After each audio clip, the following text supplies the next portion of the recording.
Hello साथियों, आज की इस वीडियो में हम लोग बात करने वाले हैं भारत के संविधान की प्रस्तावना के बारे में। प्रस्तावना को अंग्रेजी में प्रियम्बल कहते हैं, लेकिन भारत के संविधान का हिंदी संस्करण आप देखेंगे तो प्रस्तावना के जगह पे उद्देशिका शब्द का प्रयोग किया गया है, लेकिन पॉपुलर वर्ड प्रस्तावना है। तो इस पे भी हम लोग बात करेंगे, प्रस्तावना को उद्देशिका क्यों कहते हैं। साथ ही हम जानेंगे कि प्रस्तावना के मूल तत्व क्या क्या हैं। देखिए, प्रस्तावना किसे कहते हैं, इसको जानने से पहले हमको समझना पड़ेगा कि जब आप किसी पुस्तक को देखते हैं, किसी बुक को देखते हैं, तो उसके प्रारंभ में जो है उसका आमुख यानी उसकी भूमिका लिखी गई रहती है, इंट्रोडक्शन लिखा गया रहता है। और उस इंट्रोडक्शन को, जब उस भूमिका को हम लोग पढ़ते हैं, जब उस प्रीफेस को पढ़ते हैं, तो उस पुस्तक का क्या उद्देश्य है या उस पुस्तक में क्या बातें लिखी गई हैं, इसके बारे में हमें संक्षेप में वहां जानकारी मिलती है। तो उसी प्रकार से जो संविधान का परिचय है या संविधान की जो भूमिका है, उसी को प्रस्तावना कहते हैं। और इसमें भी संविधान का सार होता है। प्रसिद्ध न्यायविद व संविधान विशेषज्ञ N.A. पालकीवाल ने प्रस्तावना को संविधान का परिचय पत्र कहा है। तो प्रस्तावना भी संविधान के लक्ष्य के बारे में बताता है, या संविधान में जो लिखी गई बातें हैं उनके बारे में सार में हमें जानकारी देता है, संक्षेप में जानकारी देता है कि क्या क्या बातें हैं संविधान में लिखी गई, या इस संविधान के द्वारा हम जो है देश में क्या स्थापित करना चाहते हैं। प्रस्तावना के संकल्पना की बात की जाए तो प्रस्तावना की संकल्पना यानी प्रस्तावना का विचार जो है अमेरिका के संविधान से लिया गया। आप जानते हैं कि दुनिया का प्रथम लिखित संविधान अमेरिका का संविधान है, और अमेरिका ने अपने संविधान में प्रस्तावना लिखा। तो उसके बाद से जिन देशों ने भी संविधान को लिखा, उन्होंने अपने संविधान में प्रस्तावना को रखा। तो हमने भी जो है अपने संविधान में प्रस्तावना को रखा। लेकिन जो हमारी भाषा गठन शैली है वह ऑस्ट्रेलिया के संविधान पर आधारित है। तो ये बात ध्यान रखिएगा। वैसे अमेरिका के संविधान में भी शुरुआत होता है we the people of America, हमारे यहाँ भी शुरुआत होता है we the people of India. लेकिन हमारे प्रस्तावना की भाषा गठन शैली की बात की जाए तो ऑस्ट्रेलिया का नाम आप याद रखेंगे। और प्रस्तावना की विचारधारा कहाँ से है ली गई है, तो अमेरिका के संविधान से ली गई, अमेरिका से ली गई, आप याद रखेंगे। अब आइए इस पे बात करें कि हम लोग प्रस्तावना को उद्देशिका क्यों कहा जाता है। इसको बात करने से पहले जो संविधान सभा की तीसरी बैठक हुई थी उस पर हम लोग को बात करना पड़ेगा। उससे पहले आप सभी अवगत हैं कि संविधान सभा की प्रथम बैठक 9 दिसंबर 1946 को हुई थी, और जिसकी अध्यक्षता डॉक्टर सच्चिदानंद सिन्हा जी ने किया था। दूसरी बैठक 2 दिन बाद 11 दिसंबर 1946 को हुई, और उसकी अध्यक्षता डॉक्टर राजेंद्र प्रसाद किए थे। डॉक्टर सच्चिदानंद सिन्हा जो प्रथम बैठक के अध्यक्ष बने थे वो अस्थायी अध्यक्ष थे, और स्थायी अध्यक्ष के रूप में डॉक्टर राजेंद्र प्रसाद को चुना गया 11 दिसंबर 1946 को। फिर 2 दिन बाद 13 दिसंबर 1946 को जब डॉक्टर राजेंद्र प्रसाद ही अध्यक्ष थे, तो जवाहरलाल नेहरू जी ने जो है संविधान सभा के सामने उद्देश्य प्रस्ताव रखा, और उस उद्देश्य प्रस्ताव को 22 जनवरी 1947 को स्वीकृत किया गया। क्योंकि उस समय संविधान सभा के सदस्य मुस्लिम लीग का इंतजार कर रहे थे, मुस्लिम लीग संविधान सभा का बहिष्कार कर रही थी, इस वेटिंग में थे कि भाई वे भी आएंगे। लेकिन देखने के बाद से 22 जनवरी 1947 को संविधान सभा ने उस उद्देश्य प्रस्ताव को स्वीकार कर लिया, और उसी उद्देश्य प्रस्ताव में ये बातें रखी गई थी कि हमारा जो संविधान बनने वाला है उसका क्या लक्ष्य है या किस प्रकार का वो बनने वाला है। तो हमारा जो प्रस्तावना है वो उद्देश्य प्रस्ताव पर ही आधारित है। इसीलिए जो है प्रस्तावना को उद्देशिका भी कहा जाता है। आइए इसको लिखते हैं, पहले कहते हैं, ठीक है। अब जो है स्क्रीनशॉट ले लेंगे, इसको मिटाते हैं, फिर आगे लिखते हैं हम। अब मैं पहले प्रस्तावना को पढ़ता हूं, उसके बाद से हम लोग एक एक करके बात करेंगे कि प्रस्तावना से किन चीजों की हमें जानकारी मिलती है। ठीक, हम भारत के लोग भारत को एक संपूर्ण प्रभुत्व संपन्न समाजवादी पंथ निरपेक्ष लोकतंत्रात्मक गणराज्य बनाने के लिए तथा उसके समस्त नागरिकों को सामाजिक, आर्थिक और राजनैतिक न्याय, विचार, अभिव्यक्ति, विश्वास, धर्म और उपासना की स्वतंत्रता प्रतिष्ठा और अवसर की समता प्राप्त कराने के लिए तथा उन सब में व्यक्ति की गरिमा और राष्ट्र की एकता और अखंडता सुनिश्चित करने वाली बंधुता को बढ़ाने के लिए दृढ़ संकल्प होकर अपनी इस संविधान सभा में आज तारीख 26 नवंबर 1949 ईस्वी मिति मार्गशीर्ष शुक्ल सप्तमी संवत 2006 विक्रमी को एतद द्वारा इस संविधान को अंगीकृत, अधिनियमित और आत्म अर्पित करते हैं। अब एक एक करके हम लोग बात करेंगे कि आखिर में क्या जानकारी मिलती है इस प्रस्तावना से। तो देखिए, प्रस्तावना जो है उसके 4 मूल तत्व हैं। 4 मूल तत्व इसके दिखते हैं। पहला तो है कि भाई संविधान के अधिकार का, यानी संविधान के शक्ति का स्रोत क्या है। आप जानते हैं कि हमारे देश में संविधान सबसे ऊपर है। तो जब संविधान सबसे ऊपर है, सबसे शक्तिशाली है, सबसे पावरफुल है, तो उस संविधान को शक्ति किसने दिया है। तो पहले आप देखते हैं कि हम भारत के लोग, है ना, और फिर अंत में देखते हैं कि इस संविधान को अंगीकृत, अधिनियमित और आत्मर्पित करते हैं। तो इस संविधान को शक्ति कौन दिए है, शक्ति का स्रोत कौन है, तो वो है हम भारत के लोग, we the people of India. यही जो है, यानी हम मतलब भारत के लोग, भारत की जो जनता है, वो संविधान को शक्ति प्रदान करती है। और जो इसका दूसरा तत्व है वो है कि भाई भारत का स्वरूप कैसा होगा। संविधान बनाकर हम किस प्रकार का भारत बनाना चाहते हैं, क्या प्रकृति होगी, क्या नेचर होगा हमारे कंट्री का। तो प्रस्तावना जो है इस बात की घोषणा करती है कि भारत जो है एक संपूर्ण प्रभुत्व संपन्न, समाजवादी, पंथ निरपेक्ष, लोकतंत्रात्मक गणराज्य है। क्योंकि इसको बनाने के लिए हम लोग जो है ये काम कर रहे हैं। तो ये इस बात को बताती है कि हमारे देश का जो स्वरूप होगा, जो प्रकृति होगा, जो नेचर होगा, वह कैसा होगा, तो संपूर्ण प्रभुत्व संपन्न होगा। संपूर्ण प्रभुत्व संपन्न का मतलब है कि हम स्वयं में संप्रभु हैं, स्वयं का अपना आंतरिक और बाह्य किसी भी प्रकार का निर्णय हम ले सकते हैं। हमारे ऊपर बाहरी किसी भी शक्ति का कोई आधिपत्य नहीं है, ये चीज। दूसरा, समाजवादी, भाई हम समाजवादी राष्ट्र बनाना चाहते हैं, लेकिन हमारे यहां का जो समाजवाद है वह लोकतांत्रिक समाजवाद है, भारत का समाजवाद। वैसे इन सभी टॉपिकों पर हम लोग डिटेल्स में बात करेंगे आगे के अगले वीडियो में। तो लोकतांत्रिक समाजवाद है, हमारे यहां साम्यवादी समाजवाद नहीं है, यानी हमारे यहां मिश्रित अर्थव्यवस्था की बात की गई है। पंथ निरपेक्ष, पंथ निरपेक्ष का मतलब है कि अपने देश का, भारत का कोई धर्म नहीं है, लेकिन इसका निगेटिव मायने भी नहीं है कि हम धर्म से नफरत करते हैं। दुनिया के जितने भी महत्वपूर्ण धर्म है, सब धर्म को मानने वाले लोग भारत में निवास करते हैं। तो हमारे यहां जो है पंथ निरपेक्षता को सकारात्मक रूप से लेके चला गया है कि हम सभी धर्मों को समान रूप से सम्मान देते हैं। लेकिन हाँ, हमारे देश का कोई स्पेशल धर्म नहीं है। लोकतंत्रात्मक, वैसे ये ध्यान रखिएगा कि समाजवादी, पंथ निरपेक्ष और अखंडता जो शब्द है लिखेंगे हम आगे, वो 42वें संविधान संशोधन 1976 के द्वारा जोड़ा गया। लेकिन संविधान के अंदर जो बातें हैं, संविधान का जो मूल स्वरूप है, वह इस देश को समाजवादी, पंथ निरपेक्ष बनाता है।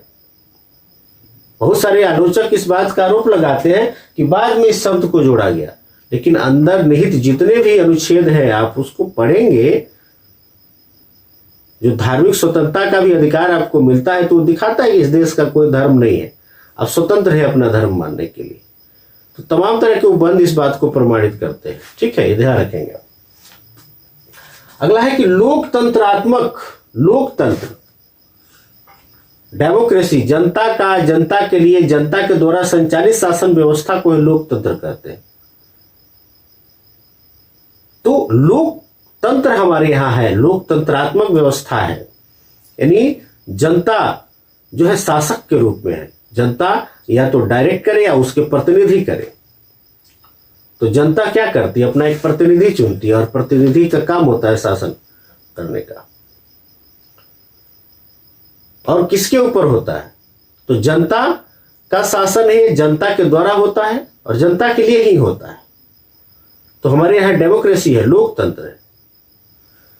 और फिर गणराज्य है, यानी गणतंत्र यहां पे है। गणराज्य क्या होता है, गणराज्य वो होता है, यानी गणतंत्र वैसी व्यवस्था होती है जिसमें जो सबसे मेन व्यक्ति है, प्रमुख व्यक्ति है, वो जनता के द्वारा चुना जाए। तो हमारे यहाँ जो देश का प्रथम नागरिक है, राष्ट्रपति, उनको जनता चुनती है। यहां पे वंशानुक्रम नहीं दिखाई देता है, वंश परंपरा नहीं दिखता है कि हाँ राष्ट्रपति के पुत्र फिर राष्ट्रपति बनेंगे या वंश परंपरा चल रहा है। जनता जो है एक निश्चित समय के लिए चुनती है। तब डायरेक्ट हम नहीं चुनते, हमारे द्वारा जो चुने गए प्रतिनिधि है वे चुनते हैं। तो यहां गणतंत्र भी है, यानी गणतंत्रात्मक व्यवस्था यहां दिखता है। लेकिन इंग्लैंड में ऐसा नहीं है, वहां लोकतंत्र है, डेमोक्रेसी है, लेकिन वहां पे राजशाही है, लोकतंत्रात्मक राजशाही है। वहां जो प्रथम व्यक्ति है वो वंश परंपरा से बनते हैं, राजा के पुत्र ही राजा बनेंगे। तो राजशाही परंपरा वहां है, लोकतंत्र है लेकिन राजशाही है, यानी जो राजतंत्र है। लेकिन अपने देश में क्या है, अपने देश में लोकतंत्रात्मक गणराज्य है। तो ये दूसरा पॉइंट है, दूसरा तत्व है जो भारत के स्वरूप को निर्धारित करता है।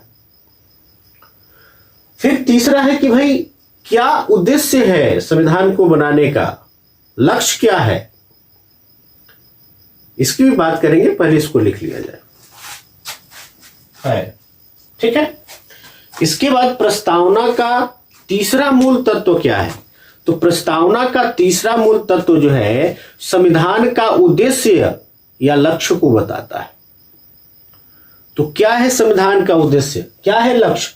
तो देखिए यहां तक तो हम पढ़ लिए कि गणराज्य बनाने के लिए तथा उसके समस्त नागरिकों को सामाजिक, आर्थिक और राजनीतिक न्याय, तो ये न्याय की बात करता है। संविधान का लक्ष्य क्या है, 3 प्रकार का न्याय देना, सामाजिक, आर्थिक और राजनीतिक न्याय देना। यानी समाज में एक समता स्थापित करने का प्रयास करना, आर्थिक रूप से समान बनाने का प्रयास करना, इसके न्याय की प्रक्रिया को स्थापित करना, और राजनीतिक न्याय देना कि भाई किसी भी प्रकार के राजनीतिक पद पे जाने के लिए किसी प्रकार का कोई विभेद न किया जाए, समाज में कोई विभेद न हो और आर्थिक रूप से भी समता ना रहे। तो ये 3 प्रकार के न्याय की बात, ये 3 प्रकार के न्याय को स्थापित करने का उद्देश्य जो है भारतीय संविधान का है। यह 1917 का जो रूसी क्रांति है उससे लिया गया है, इसको भी आप याद रखिएगा। फिर उसके बाद से क्या बात होती है, उसके बाद से है कि विचार, अभिव्यक्ति, विश्वास, धर्म और उपासना की स्वतंत्रता, यानी 5 प्रकार के स्वतंत्रता की बात करता है। क्या क्या, विचार की स्वतंत्रता कि भाई आप कोई भी विचार हो आप उसको मान सकते हो, कोई दिक्कत नहीं, उसकी स्वतंत्रता है। उसको अभिव्यक्त भी आप कर सकते हो, ध्यान रखना है लेकिन कि भाई दूसरे के स्वाभिमान पे ठेस ना पहुंचे, इसका ख्याल रखना है आपको। उसके बाद से विश्वास, किसी भी चीज में आप विश्वास रख सकते हैं। धर्म की स्वतंत्रता, कोई भी धर्म आप मान सकते हैं। और उपासना, किसी प्रकार का आप जो उसकी उपासना है, धर्म से संबंधित पूजा पाठ या नमाज या जो भी चीज है आप उसको कर सकते हो, कोई दिक्कत नहीं। तो 5 प्रकार की स्वतंत्रता की भी बात करता है और 3 प्रकार के न्याय की बात होती है। यहां ध्यान रखिएगा, सामाजिक, आर्थिक और राजनीतिक न्याय की बात हो रही है। उसमें ऑप्शन में एग्जाम में पूछ लिया जाएगा कि कौन सा जो है न्याय नहीं है। धार्मिक न्याय उसमें ऑप्शन में आ जाएगा, किस न्याय की बात नहीं होती है संविधान में या प्रस्तावना में, किस न्याय की बात नहीं की गई है, तो धार्मिक न्याय नहीं। कौन कौन सा है, सामाजिक, आर्थिक और राजनीतिक न्याय। और 5 प्रकार की स्वतंत्रता की बात की गई है, विचार, अभिव्यक्ति, विश्वास, धर्म और उपासना की स्वतंत्रता।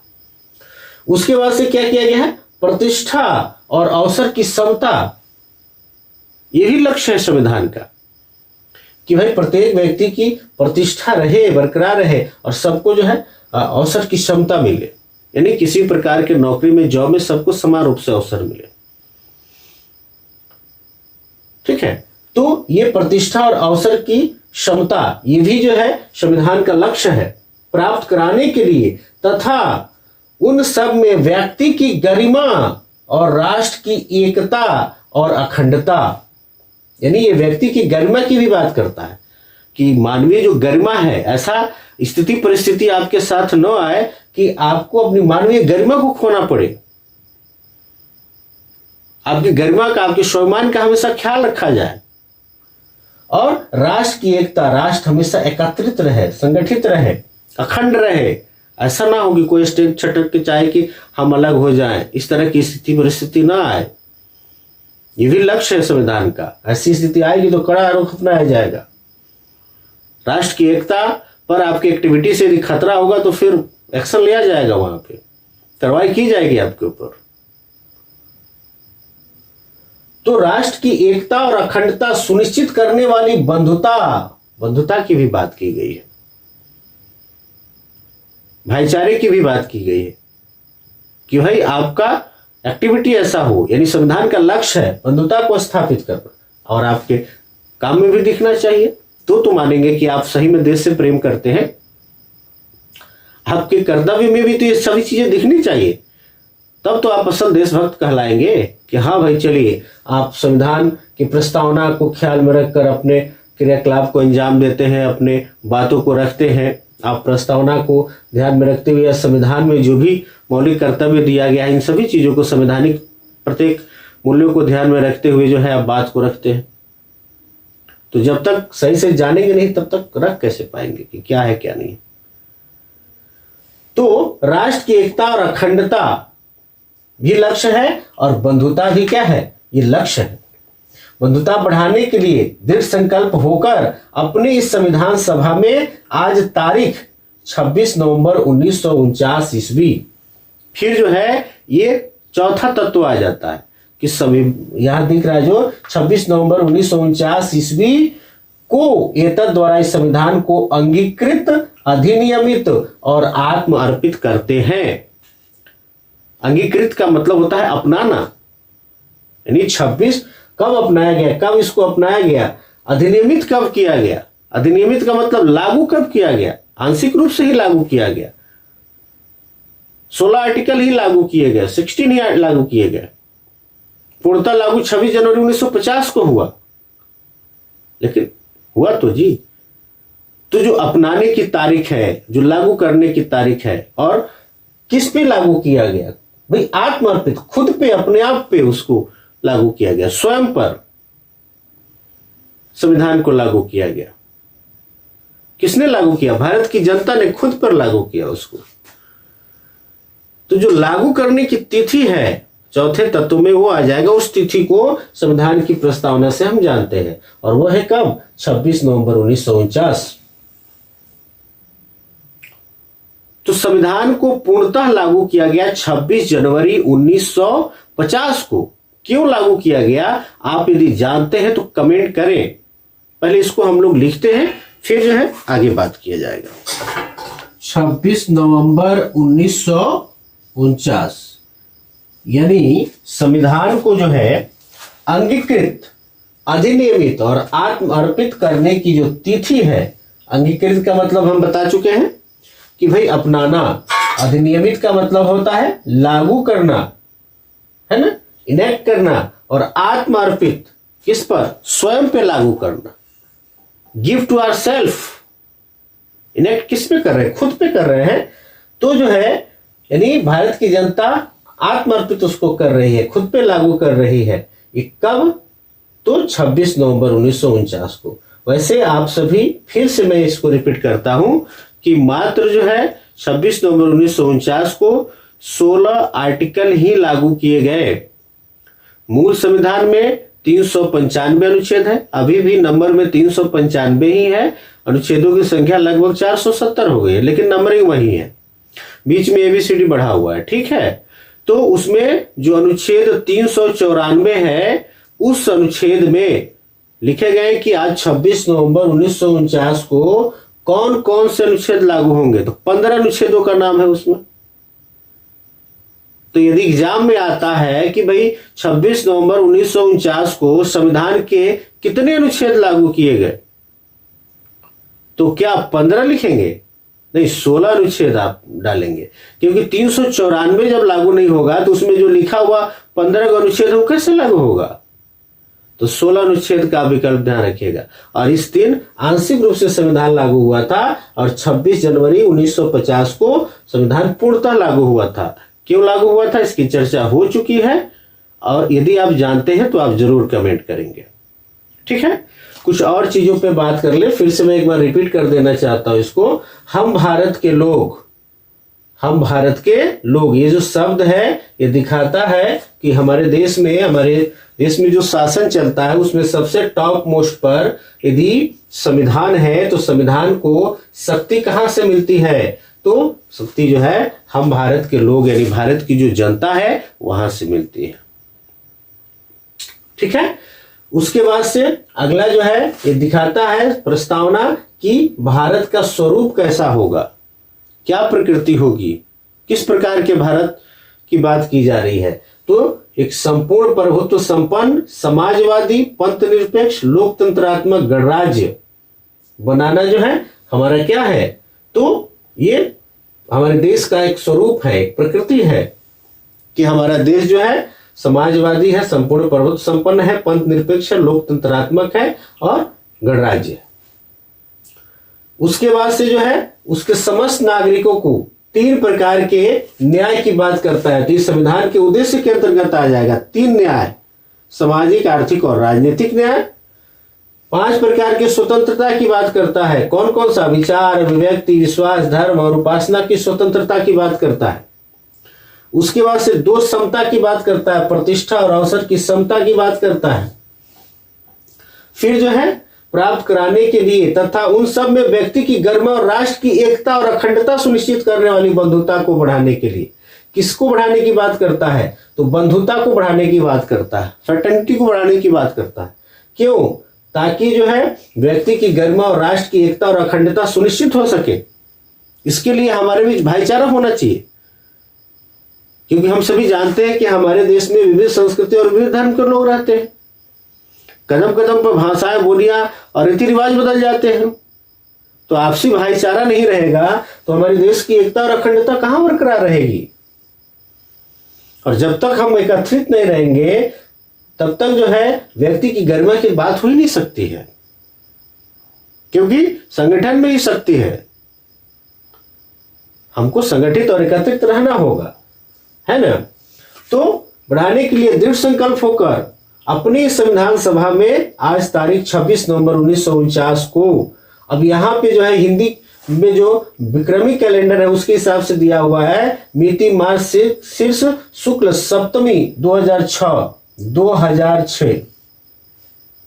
और यहाँ पे अंग्रेजी कैलेंडर के हिसाब से 1949, तो 49 और 1 50 और 2006 उधर 56, तो 56 1 57, यानी विक्रमी संवत जो है अंग्रेजी कैलेंडर से 57 साल आगे चलता है।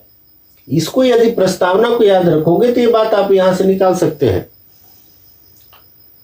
कि जो विक्रमी कैलेंडर है, जो विक्रम संवत है, वो ईस्वी सन से 57 साल आगे रहता है। तो आसानी से आप ईस्वी सन में 57 जोड़ के निकाल सकते हैं कि विक्रम संवत कितना होगा। उसके बाद से कभी पूछ लिया जाए कि प्रस्तावना में भारत शब्द का प्रयोग कितनी बार किया गया है, तो 2 बार। एक तो हम भारत के लोग में भारत है और भारत को, यहां भी भारत है।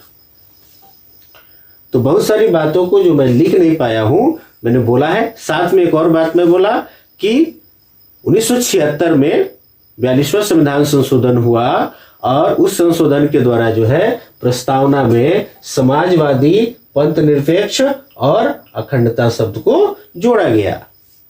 ठीक है, तो इसके बाद से भी प्रस्तावना पे 2-3 वीडियो और होने वाले हैं जो मेंस की दृष्टि से बहुत काम आने वाले हैं। आज के इस वीडियो में इतना ही। Thank you for watching this video guys.